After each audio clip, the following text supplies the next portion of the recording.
Oh my, what have I done now? I admit I've had my eye on and off this sword for quite a few years, but I was reluctant to buy it because of the mixed reviews and opinions. But I figured I'm enjoying in my exploration of HEMA side swords and back swords quite a bit, so this is kind of in that range in terms of length and weight and application. So I figured I'd go ahead and give it a shot, knowing I was getting into something that was pretty massive, and it is. It's 3 pounds 4 ounces, which is actually lighter than I expected it to be compared to some of the stats I've seen online. Makes it the same weight as my Hanwei Cromwell back sword. Refer to that review. Also, point of balance is 3 1/4 inches, and that's off the cross guard. So if I'm measuring from the top of the ricasso, you know, it's more like 1 3/4 inches, which does make it definitely balanced towards the hilt, which is, well, very overbuilt. But again, better than I anticipated. There are some definite rough corners, sharp right angles where the finger bits go, and that can be uncomfortable, but not as much again as I thought based on what other reviewers have said. However, some of the welds are a little bit uneven in shape, which is going to encourage me to go in and do just a little bit of reshaping, fine-tuning of this swept hilt. Now, some other things that surprised me. The wire wrap of the grip is actually very nice, and what they did, the Turk's head braids at top and bottom, they put a little bit of solder. So this is the first wire wrapped hilt that I've gotten that hasn't bit me. So, bonus. It's, again, more comfortable in the hand than I thought it would be. It's a heavy beast. Let's talk about the blade. Surprise. I got this from Atlanta Cutlery. Cost me about a little bit over $300 with you know, taxes and everything. It wasn't supposed to be sharp, and it is. So maybe I got a return that somebody asked to be sharpened, but it's in good shape. There's nothing wrong with it that I can tell. Now, when I say sharp, I'm talking what I've come to recognize as, shall we say, cold steel sword sharp, or at least the cold steel swords that tend to be made in India as compared to those that are made in China. And I'll get back to that long sword I got from them here shortly, because I'm very impressed with that one. I went ahead and took it out and did some cutting, and it did better than I thought it would. Not great. Brought it back inside, got out the steel, and just honed up the edge a little bit, took it out. It cut, well, a bit better, but, you know, not super fantastic. And the reason for that is, like I said, that kind of really steep secondary bevel on the edge. So that's going to need some work, at least to get it up to my satisfaction. But it's got a lot of potential. The blade is reasonably well shaped. It does have that kind of chrome looking machine polish to it, so I don't know what I'm going to do about that. It seems to be quite solid, even though it's a threaded construction. The blade length, this also surprised me. I was expecting a bit longer. If you measure from the guard, it is 32 3/4, which makes it about 31 inches if you measure from the ricasso, which makes it for me a really handy length. So, a sword with a lot of potential. Let's take a quick look at the scabbard. Now, the scabbard is still kind of smearing gunk all over the sword. That white powdery stuff, I don't know exactly what it is. The mouth of the scabbard is a pretty rough affair because the shape, the throat, I mean, it's just a piece of, well, kind of tubular steel that's been cut with a little bit of flair there, covered in leather, single seam. There's a fairly nice shape, a little bead on the end, but it's not a reinforced scabbard, but it does have some interesting inserts that do retain, well, a little too good. Hasn't broken in yet, but yeah, getting the sword in and out of the scabbard is quite a chore, and you can kind of see it's leaving drag marks. So I may have to do something about that. But overall, initial impressions before I take it out to do some resharpening and modification, I'm pretty impressed. So this sword has potential and feels remarkably good in the hand despite its weight. So, to be continued.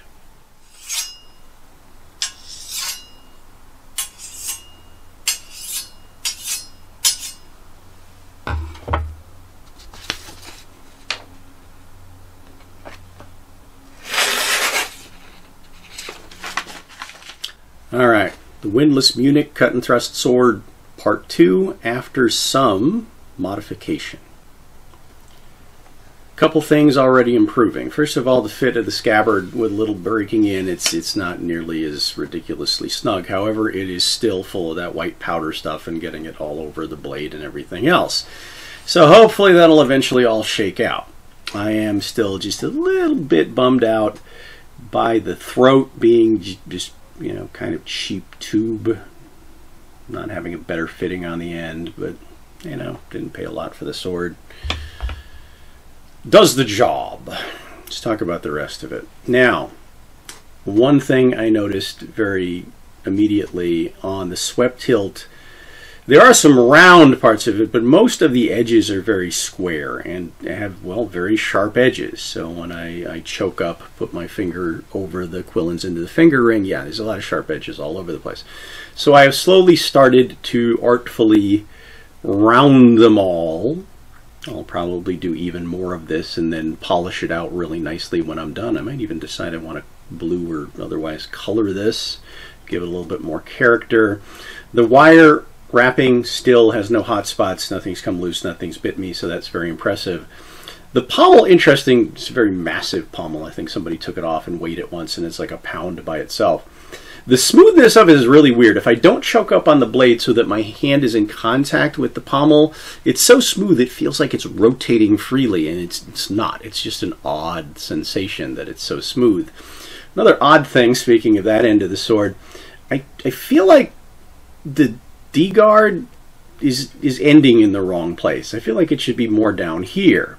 When I don't choke up on the blade, yeah, it hits the end of my hand. When I do have my index finger over here, I have plenty of room. Seems like this is the way it's telling me to hold it. Sharp spots. Some people complained about the ricasso just being this, well, rectangular thing, doesn't have any taper to it. I may alter that over time. But yeah, it had some sharp edges, so I just barely got in there and rounded them off, polished them, just to generally make the sword more comfy. In the same region, I don't know what this part of the crossguard is specifically called. It's not quite a languette. But one thing other reviewers have pointed out is it kind of flares out compared to more expensive reproductions that taper in very neatly. Well, I expected a whole lot more room, I guess, between the guard and the base of the blade. And there is some. There's definitely a big old slot. The other thing that's a little bit unsightly is, yeah, I can't really get the angle without stabbing my camera. But there's kind of a drill hole, not quite centered through the middle of it, which tells me that this, you know, whatever the bolt, this is a threaded construction, on the tang was wider than the tang, so they had to make some extra room for it when they slid it all together. Haven't, you know, broken it down and taking it apart yet. I will probably do that to do more fine work to some of these parts that are harder to reach, so to be continued. But for now, everything stayed solid. I did trim this down a little bit, make my thumb feel just a little bit better if I put it up on the side, so it's just a nice adaptable thing I can do. But again, I don't consider myself done. Better though. Let's talk about the blade. Well, yeah, I spent a while on the sander with different grits to give this thing a better edge. As I described in part 1, the edge bevel was pretty darn steep. So yeah, it cut, but cold steel sharp cut out of the box for swords was, yeah, just not very well. A bit more chopping, a bit more ripping than slicing. So I think I put a decent edge on it so far. Again, I may still work on this a little bit more.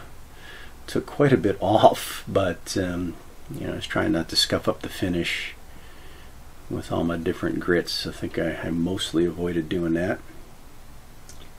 Let's talk about the finish. Yes, it still has that kind of machine chrome looking polished finish on it.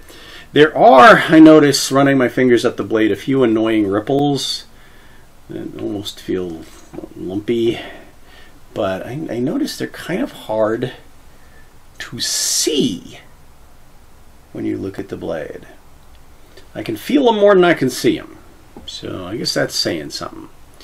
Now the shape of the blade, not terribly thrilled with how shallow, flat this diamond cross section is. I mean, it's decently well done. It's reasonably straight and even. It doesn't like pop or anything.